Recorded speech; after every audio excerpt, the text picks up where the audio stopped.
આ મહાદેવ કેવા છે? સ્તુતિ વંદનામાં એવો ચોખ્ખો શબ્દ લખ્યો કે ધ્યાયેન નિત્યમ મહેશમ રજત ગિરિનિભમ. ત્યાં ધ્યાયેન નિત્યમ ભલે હોય, પણ વ્યાકરણની દ્રષ્ટિએ ધ્યાયેત નિત્યમ છે તો છે, પણ સામે નકાર હોવાથી એ બંને નકાર ધ્યાયેન નિત્યમ થયું છે. પ્રભુ મહાદેવને ક્યારે ભજવા? શ્રાવણ આવે તો ભજવાના, ભાદરવે પાછું એવું નહીં. ભાદરવામાં ભરતી ને આસુમાં ઓટ, એવી મહાદેવની પૂજા ન હોય.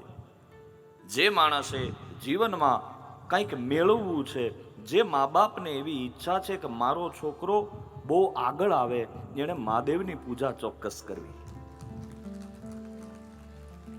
અહીંયા બેઠેલા એક એકને હું જવાબદારી પૂર્વક અને શાસ્ત્ર સંમત વાત કરું છું.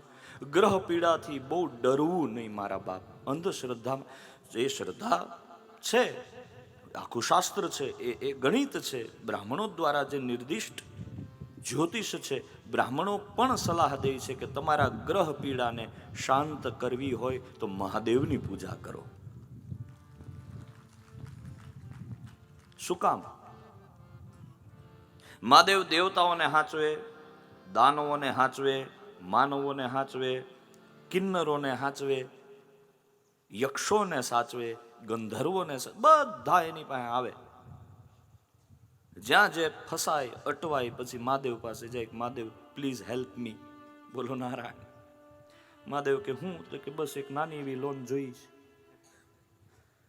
લોન માંગવા કોણ આવે ખબર? કુબેર.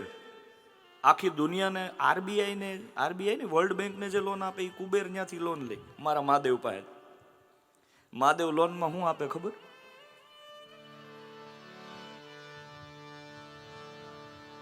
कैलाश के निवासी नम बार बार, नम बार बार आयो शरण तिहारे भूले. અને યાદ રાખજો, આ દુનિયાને સૌથી હારામાં હારું આપવા વાળા જેટલા છે ને, એના જબામ ખિસ્સા નથી. બોલો નારાયણ. અને જેને ખિસ્સા ન હોય ને, ઈ જે બોલે ને ઈ સાચું થાય.